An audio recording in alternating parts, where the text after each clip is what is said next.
for a quick pop in. You can leave questions in the comments either about the topic or for channeling if you'd like. I am wanting to talk to you about shadow.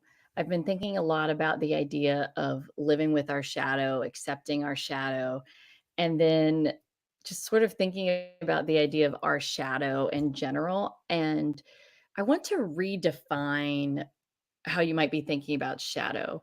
In general, when people say, like, oh, that's my shadow work, they typically are referencing a behavior pattern or an emotional pattern or a thought pattern that they're embarrassed of, they're ashamed of, that doesn't serve them in some way, that they wish they could outgrow, that they're struggling to outgrow. And it puts this sort of connotation that it's something that's yours, that you're doing. And I would like to expand that definition that our shadow is anything that we have resistance to, or fear of, or shame about.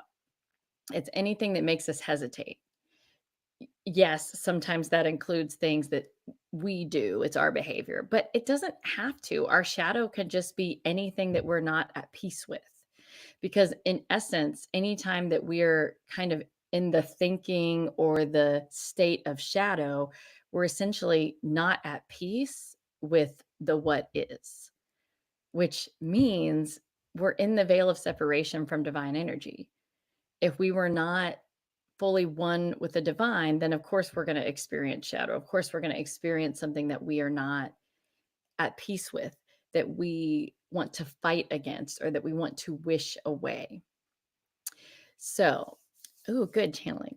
That's my redefinition of shadow for you. If you have questions about that, let me know. Let me know how it resonates or doesn't resonate. It's my new website, The Right Move for my soul mission. Yes, as well as earning money. Yes, a little bit. Any advice? Thank you. Um, Money, yes, but that's going to be a much slower thing than you think. And so the number one reason is because it's calling you and you need to do it.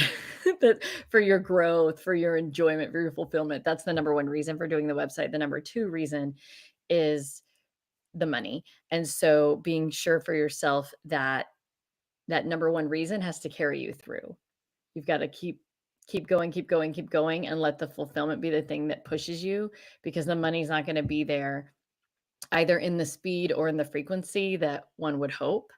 So the advice would be to, when you start the website, to really go for it without money in mind yet. To go for, what is the thing that calls me? Even if there's going to be an element of money and that is calling you, then in what way? And literally I'm talking about like branding here. What make the website feel the way you want it to feel for your fulfillment and joy and growth, which will change. Um so have, like, when you're building that original foundation, to have your journey in mind, and just like let the money be in the back of your mind. So if it pops up, oh, well, what are other people going to be attracted to or whatever, just say, you know what? I'll answer that when I get there. My first draft of the website is just going to be what makes sense for me to do, what I'm feeling called to do, whether that's to get my message out there, to share something else, someone else, what colors, font, like all of the feel of the website, make that about you first. And then when it comes to the money, I don't see you making money without investing first. That's what you've got to know. So, I do see the blog being involved in making money, but that means you're going to have to invest in, whether that's online marketing or SEO or blogging for entrepreneurs, like whatever that thing is going to be, you're going to have to invest before you're going to see any financial gains, if that is going to be the route that you're going to take. Um, I'll sit here for a second. Let me know if you have a follow-up question on that. And if not, you can just say, no, I'm good.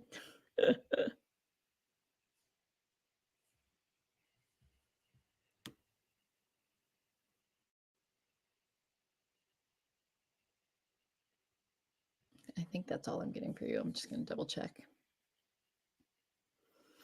They want you to breathe more often, by the way. They're just like, breathe.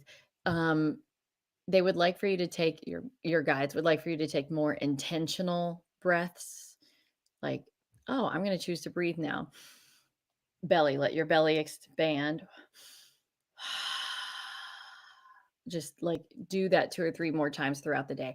They say that you're really comfortable giving to others, you're not comfortable giving to yourself as much, and just allow it, just starting with breath. Like, I'm gonna give myself the pleasure of focusing on my breath. And they're saying that breath is one of the number one ways that we experience gratitude, because it reminds us that we are one with the universe, that we literally cannot exist without the universe. And so it can inherently put us in a state of gratitude. So they want you to gift that to yourself. Doing a phase 1 to earn money, and then a phase 2 that's more aligned with my ultimate vision. They want you to flop it. You got to do the vision first and then the money second. And if you can't do that, then take money out of it and do money another way. Because with the website, it very clearly needs to be your ultimate vision first and then the money. Sorry. Flop that. Yeah, that's what I'm getting. So go back and rewatch it if you need to, but build the website, your vision, what's pulling you, calling you, what is the I want to call it information. I also want to call it spiritual truth. Like, what's the reflection? What's your reflection that you have to put out there? And how does the website reflect that? That's step 1.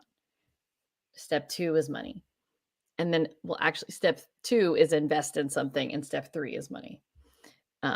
So you are so welcome. Thanks for popping on the live, and I will talk to you later. Bye, loves.